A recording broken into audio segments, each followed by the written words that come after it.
Paper says that Pinellas County's superintendent of schools thinks that students who bring guns to school and threaten to kill their teachers should be suspended for up to 2 years. In Jacksonville, a father of a 3-year-old and his gay lover have been charged with having sex with the man's son. Also in Jacksonville, a 17-year-old high school student shot and killed another 17-year-old as he stepped off the school bus. People aren't even too sure what the dispute was all about. Must have really been serious, huh? In Stark, a police major has been charged with running a drug distribution ring. Just another day in paradise, huh? Florida, where the rules are different. The front page carries a story about dropping the indictment against General Noriega in Panama if he will promise to resign and go into exile with some of his buddies. Kind of makes you wonder just how serious that charge was, wouldn't you think? Another story says that the CIA is still looking for yet another Israeli spy in the Pollard espionage affair. Somebody even higher up, someone with even more access to sensitive material. Meanwhile, the right wing in Israel is going berserk. And while it is true the television news carries the story virtually every night with graphic detail and pictures, hardly anybody's saying anything about it. Bruce Babbitt, Pierre DuPont, well, they've dropped out of the presidential race. Yet the man who speaks to most Americans and speaks about the things that most Americans really care about, jobs, housing, education, and health care, Jesse Jackson, continues to be all but ignored by the vast majority of American people. Jesse, of course, is black, but I'm sure that doesn't have anything to do with it. Aren't you? Ronald Reagan's budget calls for dropping a work incentive program that is aimed at welfare recipients. It also makes clear, and I can't figure out why this isn't the budget message, but nonetheless it is, it also makes clear that presidential pardons are expected to more than double this coming year. Wonder if Ronnie knows something that we don't know. Pat Robertson is running around South Carolina saying that a member of Jack Kemp's family, just a member, had an abortion once. Ronald Reagan says that he wants to rescue the latest American hostage in Lebanon. However, a spokesman says that isn't what he really meant. It's just what he thought you'd like to hear. The Persian Gulf apparently safe for international shipping, so a number of U.S. warships are being withdrawn, including the helicopter minesweepers. That's interesting news. In San Francisco, police shot and killed a 13-year-old retarded boy who was holding a plastic toy gun. Only took 4 shots to bring him down, one right in the forehead. But so far today, the talk on this station has dealt with whether or not we really lost the war in Vietnam and whether or not we should have all-male clubs. Such is life, huh? Meanwhile, the leading Republican candidate, George Bush, is promising more of the same if he's elected. Presumably, he means more deficits, more forgetful officials, more intervention in foreign governments, more division between the classes here at home, etc., etc. Another Republican candidate is asking everyone to look under the bed for secular humanists and trilateral commission members. A leading Democratic candidate wants everybody to check for foreign boogeymen and evil Capitol Hill insiders. A little bit closer to home, the dude who won the $1 million in the Florida State Lottery, well, he's crying about all the attention he's getting. What the hell, it's only your money. Officials are afraid that the kid who killed the assistant principal in Pinellas Park will kill himself before we, the people, get a chance to kill him in Old Sparky. So they're going to put him under 24-hour surveillance. You know, I look at these things and I shake my head and I come away convinced that either I or the rest of the world is going crazy. It's got to be one of us, and I'm just not too sure which one it is. And since I seem to be the only one who feels this way, I guess I'm the crazy one, right? I mean, my liberal friends, they pay great lip service to all the things that I talk about, to all these complaints. They pay great lip service to it. Oh, tell it like it is, Bob. Oh, geez, if it wasn't for you. Oh, Bob, that's great. You know, lay it on them. Rip those right-wing lunatics and do you know what, Bob, right where they sit. But then they tend to wander off to go home to listen to old Janis Joplin records and scrape the bong and see if there's any residue left. My conservative friends, well, they say, hey, Bob, don't worry, man. Hey, we're number one. We're number one. And besides that, you complain too much, Bob. My middle-of-the-road friends, well, they'd like to get involved. They really would. They'd really like to get involved, but, gosh, they got to go home and watch the Olympics on the tube. And besides, they all say, hey, hey, my voice, it's just one. Hey, doesn't make any difference, right? Yeah. So I get depressed. I really do. I truly get depressed sometimes. And sometimes I even share it with you when I get depressed. And what do you guys do? Well, I've got listeners who send me religious pamphlets and tell me it'll be all right, Jesus is coming soon. Others suggest that I just move to Russia, that I'd be happier there. And still others, well, sometimes they suggest both. The world, frankly, is sick.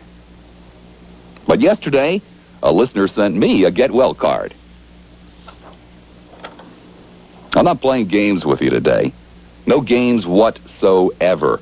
I'm deadly serious when I ask you if my observations, if my concerns are overblown, if I'm making too much of all of this.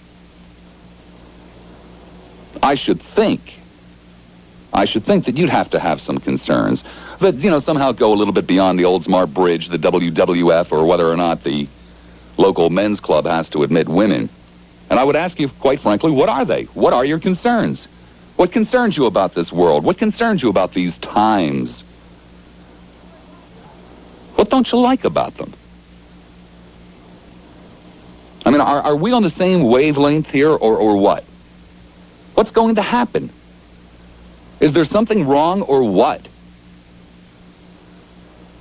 So I'm asking you, tell me. Tell me what's really wrong and what should be done about it. Tell me what you don't like about America in 1988. And what should be done about it. Just tell me what's wrong. Is it me? People who think like I do? Is that what the problem is? Or is it something else? Maybe just once this week, we might have a serious adult conversation. Just once. Bad start with each other again today. I judge from looking at the Fnordner that we are. Well, damn it, I'm going to go back and I'm going to bring these things up. I'm going to throw them in your face. And you tell me whether or not I'm crazy, huh? Or whether you're crazy for putting up with it. Today, in the newspaper, we're not talking about the kid that walked in and blew away his assistant principal. No, this is another kid in the Pinellas County school system brought guns to school to blow away a teacher. Fortunately, the teacher was away that day. The superintendent of the Pinellas County School says, well, I think this boy should be expelled for up to 2 years.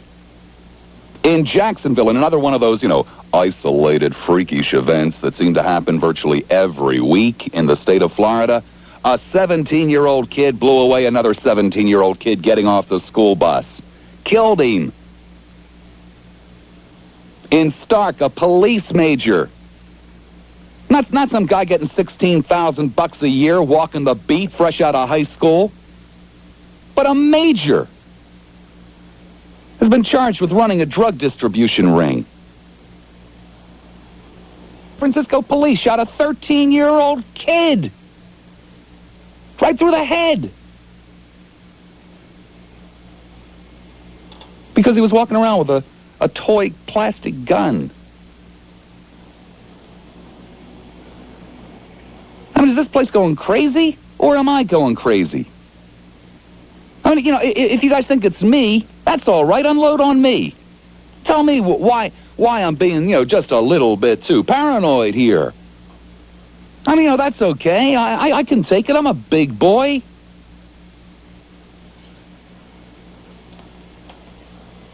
Surely you have some concerns outside of the WWF and a men's club that you can't afford to join anyway and don't belong to anyway.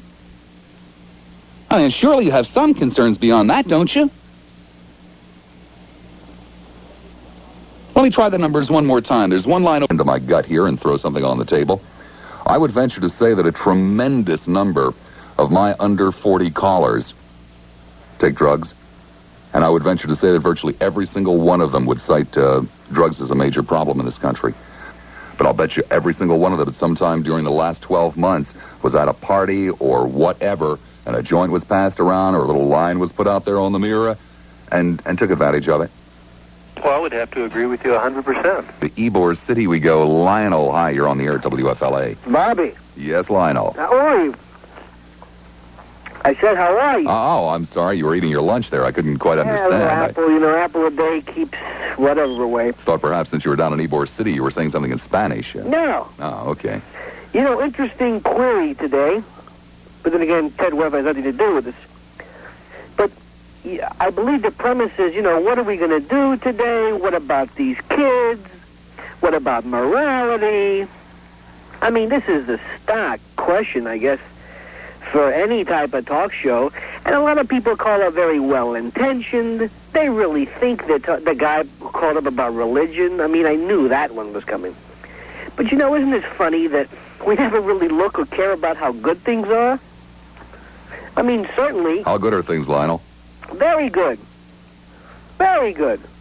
There are more good kids, more good people, more nice things that go on every day that we don't know about, and we don't care about it.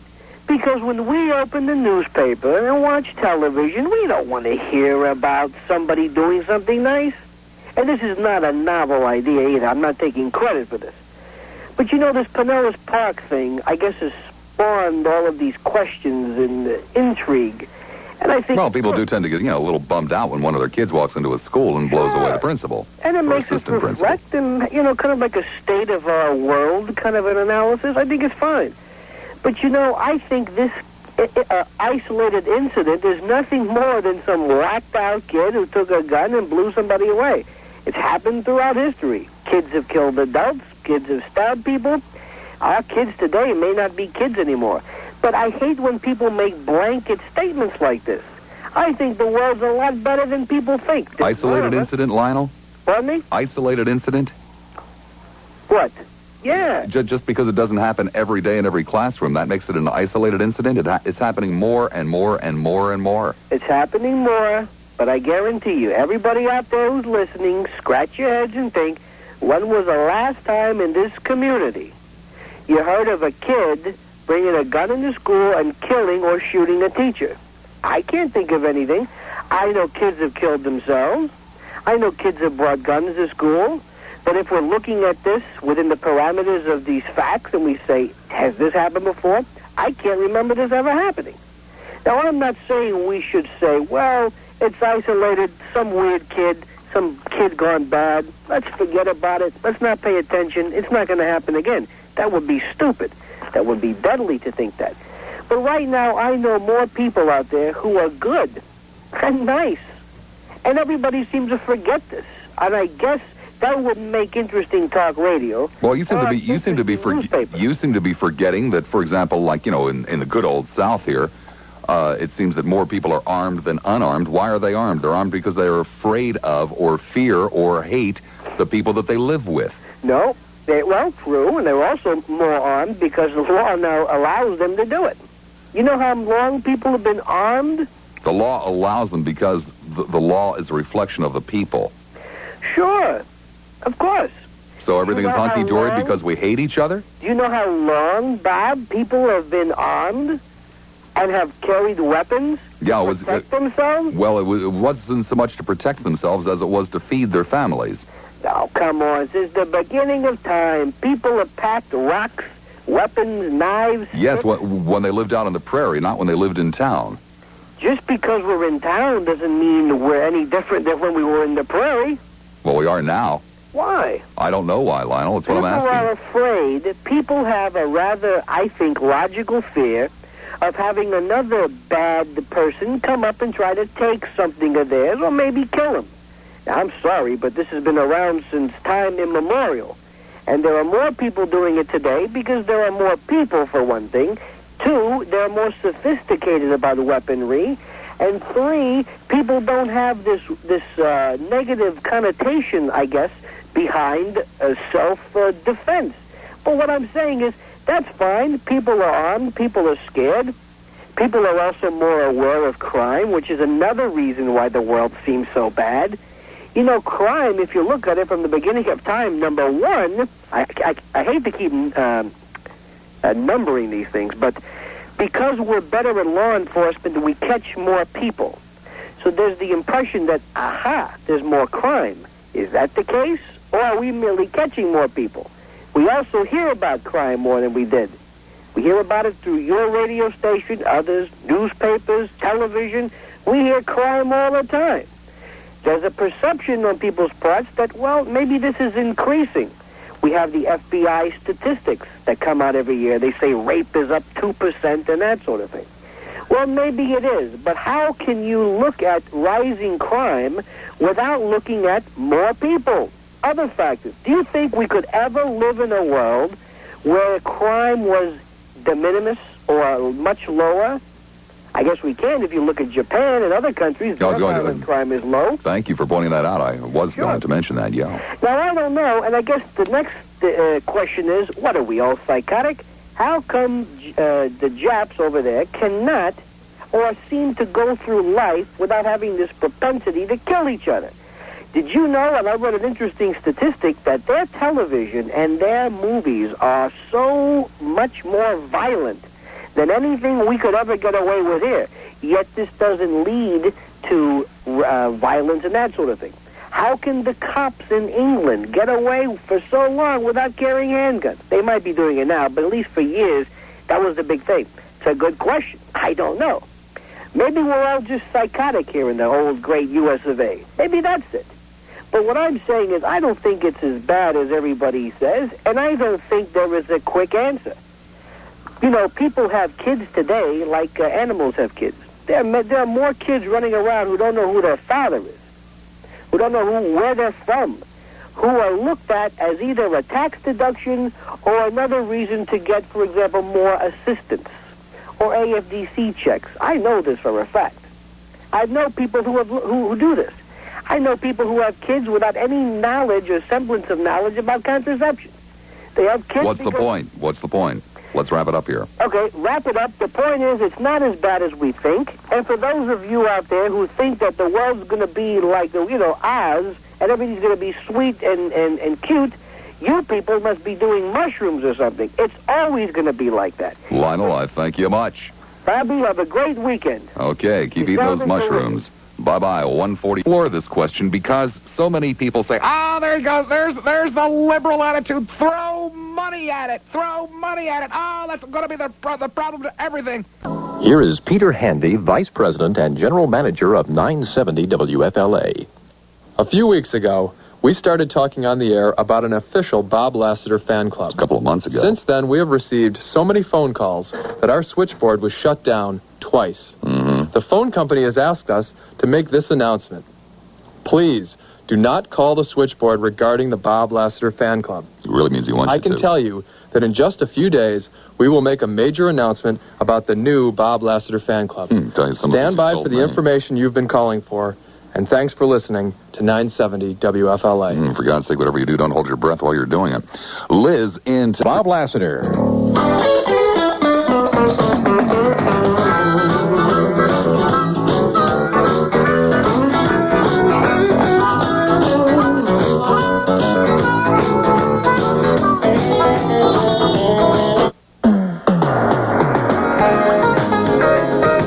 Shows how much attention to detail we pay around here. We've been playing the wrong music the entire show. I had one guy come on and say, hey, I really like the harmonica there. And I'm thinking to myself, what a jerk. Yeah, doesn't he know it's a saxophone?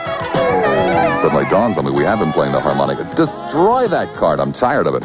Momentarily, I know in my heart, the one, the only Gary McHenry, who will have a traffic report for us. He will tell us about accidents hither, dither, and yon. Accidents in Hillsborough. Accidents in Pinellas. Accidents probably even in Henry County. And there is his song. I can't wait for the list. Gary McHenry with a WFLA traffic report, the bearer of bad news. I love to bring bad news to you, Bubba. We have. Bubba. When did this Bubba stuff start again? Oh, you love it. That's besides the point, only when we're alone. It makes you sound manly. Ooh. I mean, Bob, Bobby, Robert, Robbie. What's the matter with Bobby? I like Bobby. It makes you sound like a little kid. Bubba. But I am at heart, man. How many little teeny guys, little wimpy guys do you know named Bubba? Only one, but that's another story. We have had a few, just, Possibly do that. Do you have any ideas, sir? Well, look at these bones. Huh? Mm-hmm. Rock hard? Rock hard, yeah. Citracal, buddy. Citracal. Oh, that's really great. He can spell, too. What are you doing here? Well, I came by to tell you that... I don't care. Well, in that case, I'll just get the hell out of here, Bob. Oh, go ahead. Yeah. Don't sulk. Jeez. I mean, one of those moods today, No, I'll tell you doing today. A year ago, yesterday, Melvin Hare died at the hands of the police with a carotid artery hold. And it's been a year since then, and we want to take a look at College Hill and see the changes, if any, and the problems that are facing the black, and how many of these problems are problems that only they can solve. And that's going to be at 4 o'clock. And we want to apologize to the people of St. Petersburg and hope that they forgive us for that blasting yesterday on the stadium, and that they'll tune in this afternoon. Thank you, Teddy.